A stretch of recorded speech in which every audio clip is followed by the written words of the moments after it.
Hey everyone, this is Genise Johnson. I'm back just like I promised. The only thing different is I have on my glasses because I'm about to read.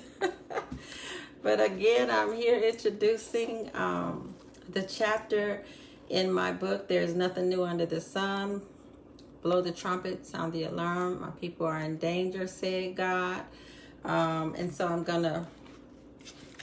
to read a chapter that came before the new lease. It's talking about the group that I was talking about before, of the sorority, the fraternity, and I think they call them the frat men, and the Masons, and the witches, and the warlocks, and the street hustlers, and the gangs, and things like that. And I must add to this that when God gives an assignment, we the people, the person that He gives it to, we're not connected to it to have any. Well, let's put it like this: I'm not. I just want the will of God to be done. I have been targeted by this group, and in my introduction before. So if you haven't seen the first part one, go back and listen to the introduction of the introduction, and you'll have a better idea of what I'm saying. But this is when the Lord introduced me to this group of people, he let me know that it was game, and like I said from the first introduction is that I was in it. And when I said I was in it, yes, during a time, a year, a very long time ago, my mom and my papa joined the Eastern Star, and that's part of the Mason. And Mama didn't know what it was all about, but when she learned what it was all about, she didn't ask no questions. She just pulled me and my papa and my sister out of it, and so I don't know if that's why I was targeted. I don't know if it was because my ex-husband that I was targeted. I don't know if it was because my daddy's children that I was targeted. I don't know if it was just because God opened up the door and said, this assignment is yours. I'm going to send this target at you. I don't know all that because I haven't attached myself to it, to that place like that. Of course I've asked God where it come from. But I haven't attached myself to it. Well, let's put it this way. I unattached myself from it when I learned that it was truly God that had given me the assignment. So I mentioned the word game, that this group of people are very active in game. And when I say game, I'm not talking about Monopoly or a game that you play or cards or anything like that. I'm talking about real live game. I'm talking about street game. And so that's GAME, game. And a lot of this, that's why I say it'll probably be some turbulence, because I'm just going to open up and I'm just going to talk how God gave it to me to talk, and I'm not really concerned about anything else. I just trust and believe God, that I'm just doing all that God told me to do. Okay, so I mentioned game. So this part of this chapter in the old book, it didn't make it to the new. It didn't make it to the new. But I was unctioned by God when I was on break, just from the introduction, to read to you what this group of people does, what it's all about. It's about game, okay? And it's a very serious thing, and it'll take your life, But let me read it to you. It says, what is game? The dictionary defines it as a racket of activity engaged in for diversion or amusement. The equipment for a game often derives or mocking or illegal or shady scheme or maneuver.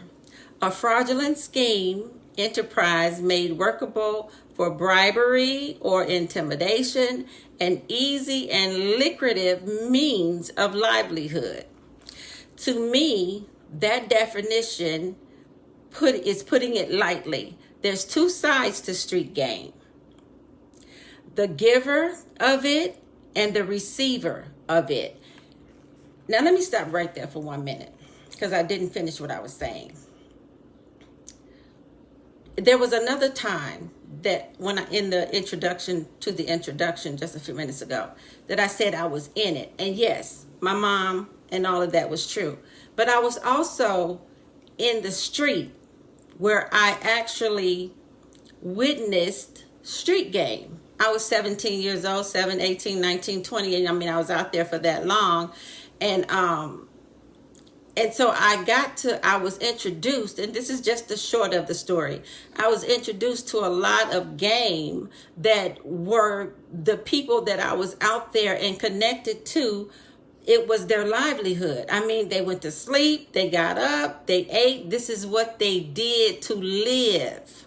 Okay? So this game, and it was whatever it is that they could come up with to fool, intimidate, bully, trick anybody. It was their livelihood, and I was in it. I lived there. Okay. And so when God brought me out, it had been so many years that I didn't remember that I had been in it until God reminded me that I had been out there and I did know about game. And so God had to, he had to bring me back. He had to bring it back to my remembrance. He had to show me 72nd, 73rd and Halsted, when I was out there. And he did. And then as he did, he says, so I'm going to go back to reading now. It says, there's two sides to street game, the giver of it and the receiver of it. It can be antagonizing and at the same time attractive. It can take you to the top and it can bring you down to the bottom. It will twist your head off. It will twist your head on. Game will take you into a place you never knew existed. And I'm saying, I'm reading this part now. As I'm reading it, I'm getting revelation from God.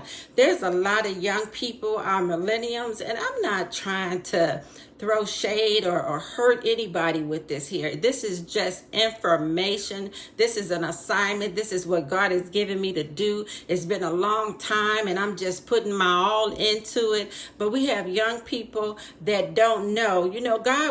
God brought me to this place of reading the part of the Bible where Moses, he was telling the children of Israel about, all that had happened. And so I kept reading the book and I'm like, God, why is Moses keep telling the children of Israel the same thing? And so I kept reading and I found out that Moses wasn't just talking to the same people. He was talking to the new children that was continually being born. And I'm like, God, this is awesome. And that's something that I believe our mamas and our grandmamas did it with us, but I believe we kind of dropped the ball a little bit with our children. And it's nothing that God can't get us back, because, God is raising up warriors. He's raising up, he's calling the hearts of his people unto him. So God is not going to let our children lose just because we dropped the ball. He's going to correct. I do apologize. Someone is calling me, my granddaughter. I should have put it on Do Not Disturb. I didn't think about it. Okay, I hope she doesn't call back again. But anyway, so our children need to know more about, and they'll call it, and you're doing too much. But with prayer to God, God is doing it. He's did, things are changing and God is getting the attention. He's going to get the attention of the people that he's calling. He really is going to do that. So let me go back to read. It said, game will twist your head off and it will twist your head on. Game will take you into a place you never thought existed. It will counteract your entire life. And it tried to swallow me up. But God. Game will sit you down and question you about a dangerous thing that is right, then set you up. Game will make you think that it's the best thing that ever happened to you, and then show you that it really is the worst thing that really happened to you. The name of the game is self-preservation. It is the first law of its nature. It is protection of itself first, never anyone else, ever. Game will sit you down and teach you one-on-one the way. It will mix in the good with the bad. It will make you think it loves you and at the same time show you that you mean nothing to it. It will blind you. It will make you see. It will build you up. It will take you down. We're talking about game. And yes, there are men and women that have this in their hearts. Okay, so that's all I'm going to say to that. I'm going to continue reading. Game will make you laugh. It will make you cry. It will make you think that you are the most beautiful, the most rudeness, the most highest, the most smartest it ever laid its eyes on, and at the same time place you in a dungeon with the rest and tell you it's for your own good. I hope you understood that. I was 17 years old, and for a while I got caught up out there, and I was messed up. I was on drugs, did a whole bunch of stuff. But God. And I think I want to stop here a minute, and I just want to talk to the young people, and I just want to say, you guys, slow down. I know you're angry about some things. We dropped the ball a little bit as your parents, but God's gonna fix it, and I'm gonna keep praying. And we got prayer warriors that's praying the love of God over his people, over our children. And so my heart is starting to go out there, because I know this place that involves game.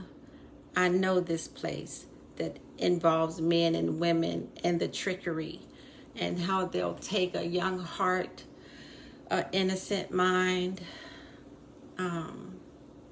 and speak sweet, sweet, sweet words in their ears, and they'll make you think they love you and they want to take you and roll the red carpet out and wine and dine you. And a young person that, especially from a rejected place or a place that wants to have things out of life, this could actually look like it's real. It can actually look like it's good.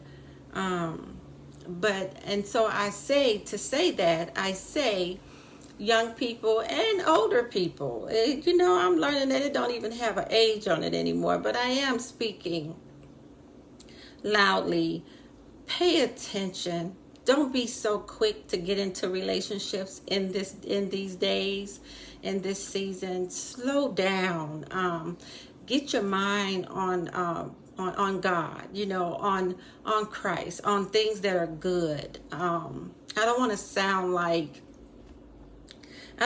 like a broken record. I don't want to, but I'm saying, I got young children. I got, a grandbaby that's going into a college. I know how the young mind thinks, because And I know that so much is happening, when they see so much and it's so fast, and it wasn't even that fast for me when I was coming up, but it was in my mind, what I wanted to do, where I wanted to be. I wanted to be in the light, I was so bored at home, and that's all it takes, because if you're not happy where you are, I think the saying is, if you don't stand for something, you'll fall for anything. And that's so true. So I guess I'm just here to, I didn't even know that I was going to be doing this part. I thought I was just going to read You Hammered My Bride, but this is another introduction, I guess. And I just want to say to the young people, slow down, please. There's you go looking, the world is changing even the more now, and so you want to just slow down and think about, and don't let any and everybody just say anything to you. Wait, and I'm not saying that there's not good young men out there and good young ladies out there. I'm not saying that, but I'm saying in this day and this time and this season, pay attention to everything that's going on around you, and just hold on. Okay, and those of you that are already out there, step back and take a look. I'm praying for you. I really am. I'm praying the love of Christ on you, because I know it's not you. I know it's not something that you desire. I know the twistedness that come with this. And so and I know God's going to fix it. So I'm going to keep reading. Game will tell you the truth and lie to you at the same time. Game will cry out loud that it needs you while laughing at you down on the inside. It will stand in front of you with assurance, and when you turn, it will point finger at you and shake its head. It will take you to find places and set you up for a kill. We're talking about game. We're talking about street game. And I'm going to tell you something. The name may change. You be like, that's from the old days. That's back in the 70s, the 80s, and the 90s. But I'm going to tell you something. The name changed, but the game is still the same. That's why we have sex trafficking. The game just changed. Like the hustlers are probably not on the corners anymore selling the drugs, but they still selling the drugs. They may not be prostituting the women at the truck stops. I don't know, maybe so, but they might not be. They might not be prostituting them in the lounges or the clubs anymore. I don't know, but I'm just saying. But it's still happening, okay? And you can easily become a target. Don't allow a man or a woman to come up to you and begin to ask you a whole lot of questions like, do you go to school? How old are you? Do you have any children? Where you live? Where did you come from? Where was you born? Stop those questions, because a controller knows just how to find out who you are, where you are, and what you're about. Just answering his questions or answering her questions. That's what I mean when I say slow down. Don't be so quick to tell any and everybody about you. As simple as the questions may be. Okay? Game will buy you clothes to later rip them off your back in the street. It happened to me. I'm not going to tell the story yet, but it happened. At 18 years old, it happened. Game will smile at you with contentment and run circles around your mind. It will befriend you and be your enemy at the same time. Game will sell you out to your enemy. Game will teach you how to dress to prostitute you. Game will suck you dry and spit you out. Game will block people from you to keep you to itself. It will draw you close to keep others from you. Game will discredit you in the public and in private feed you the promises that you don't want to believe. Okay, hold on. Game will discredit you in public and in private feed you promises that you don't want to believe. are empty. It will feed you empty promises. And it'll make love to your mind and your thoughts with the words and the sweet things and the sweet stuff, just to be able to get you in its claws. And then when it gets you in your claws, in its claws, you have already surrendered under it. You have already fallen in love. In the love that it's already captured you. So now it's going to take some time. You don't want to hear nobody. You going on. And then when it start beating you from the front door to the back door, now you want to call for mama. Now you want to run home.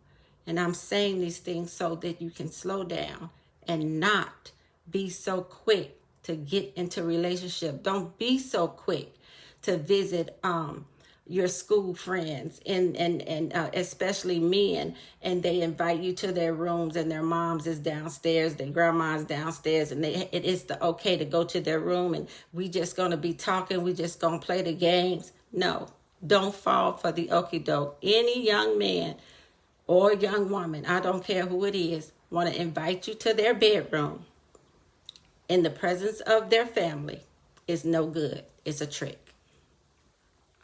Game will give to you and take back in a heartbeat.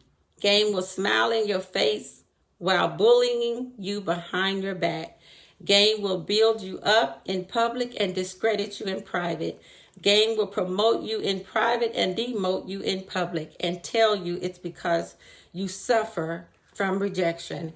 Game will call you to a meeting to keep you from being someone that you need. Okay, game will call you to a meeting to keep you from being with someone that need you.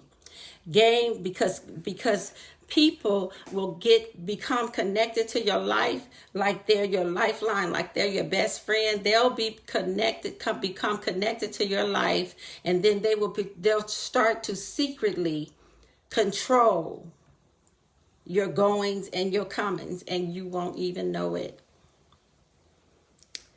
This is how a lot of young women become pregnant, because somebody that wasn't right got in their ears. Game will lie on you in your face and curse you behind your back.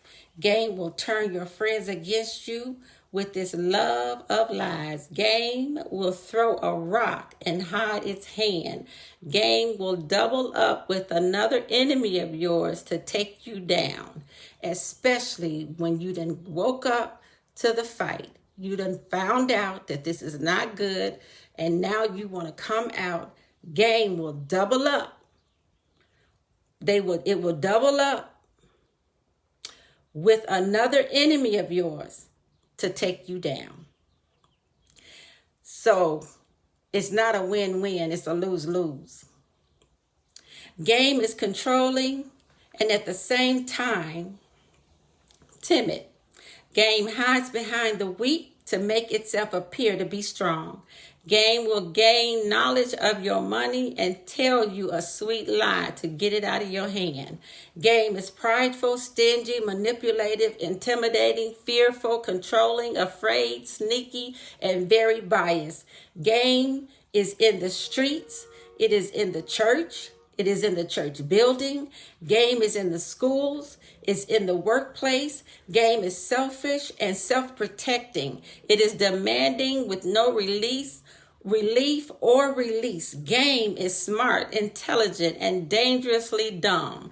Game is inventive, crafty, and skilled. It is a liar. It is boastful and filled with false humility.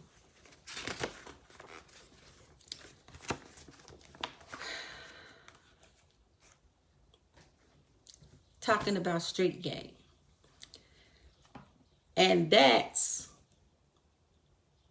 what this group of people that God introduced to me, that God shined his light on, this is their behavior. It's their behavior. And when God, see how he'll shift a thing? See how he'll shift a thing.